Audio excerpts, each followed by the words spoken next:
Bonjour à tous et bienvenue sur l'Instant Annie Show. C'est un plaisir pour moi de vous retrouver. Pour ce nouveau numéro, nous allons parler de comment passer du rêve à la réalité. Pour vous, j'ai une petite histoire.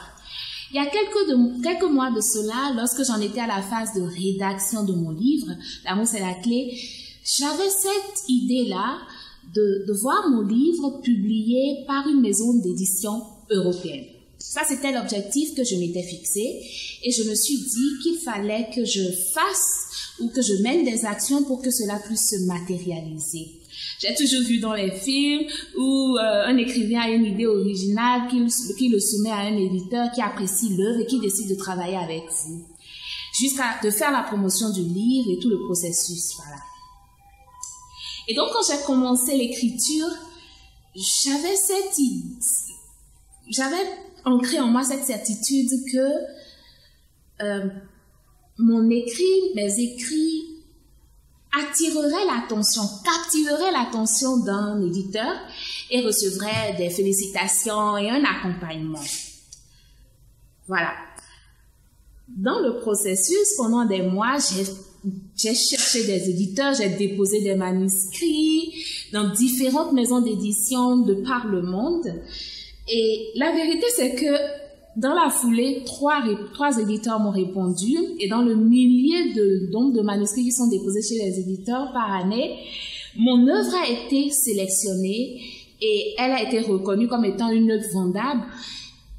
Pour moi, c'était déjà un accomplissement. Maintenant, la suite, c'est d'en faire un best-seller et je pense que ça va arriver à la grâce. Le meilleur reste toujours à venir de toutes les façons. Vous allez constater qu'aujourd'hui, je dis que la suite, c'est d'en faire un best-seller, le meilleur reste à venir, parce que j'ai compris et pris conscience d'une chose. Nous sommes les créateurs de notre réalité. Aujourd'hui, si mon livre a été accepté par une maison d'édition de renom, c'est parce que forcément, quelque part, j'ai conçu dans ma tête que je le méritais et que ça devait arriver. Malgré que tout le monde me criait à l'époque que ce n'est pas possible. Il y a une très grande masse de personnes qui envoient des manuscrits chaque année. Ton manuscrit va certainement tomber dans les oubliettes. Ton manuscrit ne sera pas pris en compte. Mais malgré l'aspect extérieur qui voulait me convaincre du fait que ce n'était pas possible, je me suis accrochée à cette vérité intérieure que j'avais en moi en me disant que si Dieu est capable de tout et que s'il y a des gens qui ont des opportunités du genre, c'est que forcément quelque part ça peut m'arriver aussi. Donc j'ai admis la possibilité que de bonnes choses peuvent m'arriver. Alors, la deuxième chose que j'ai faite, c'est de ne pas m'attendre à ce que les autres me donnent leur approbation avant de croire en mon idée. Et ça a payé son prix, bien que je n'ai pas encore publié le livre qui va être publié certainement bientôt. La vérité, c'est que ça s'est réalisé, ça s'est matérialisé. Alors, comment passer du rêve à la réalité?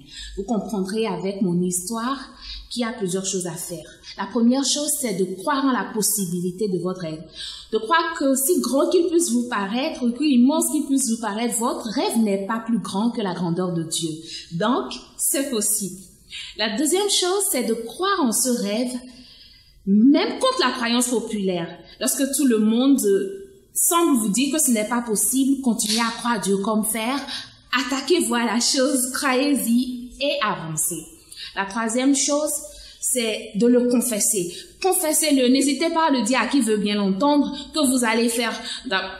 Parfois, je dis dans mes séances de coaching, je suis auteur de best-seller, bien que je n'ai pas encore publié un seul best-seller, parce que j'amène à la réalité par ma parole ce que j'ai conçu dans mon esprit et qui va certainement se réaliser, puisque j'en ai fait l'expérience avec beaucoup d'autres cas, beaucoup d'autres histoires que je peux raconter pendant plusieurs vidéos en tout cas. Voilà.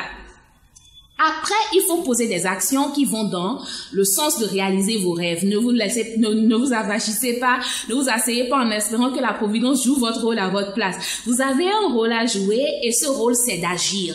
D'agir et d'interagir et de poser des actes qui vont vous emmener à la réalisation progressive de ce que vous aspirez à réaliser.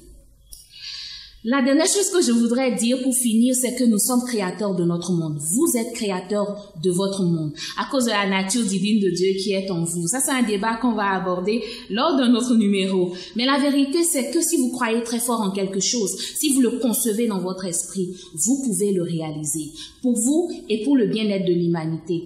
Après, arrosez tout ça d'une bonne dose d'amour. Quand vous rêvez que quelque chose de bon vous arrive, pensez aux belles choses que vous allez accomplir avec pour les autres. Cela va précipiter le processus et vous arriverez à l'atteinte de vos objectifs en un claquement de doigts.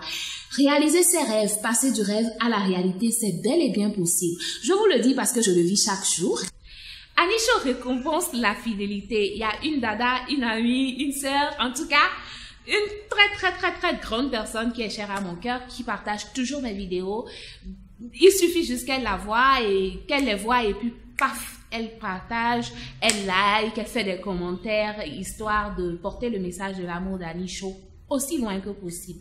C'est une love agent exceptionnelle. Alors j'ai envie de dire que je récompense en donnant un pack de la collection, un pack des produits Cuisine Vite de Horti-Akpade qui nous l'a offert gratuitement pour soutenir l'émission.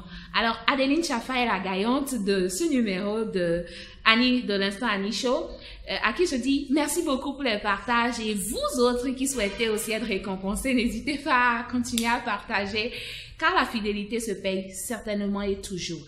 C'était pour moi un véritable bonheur d'être en votre compagnie.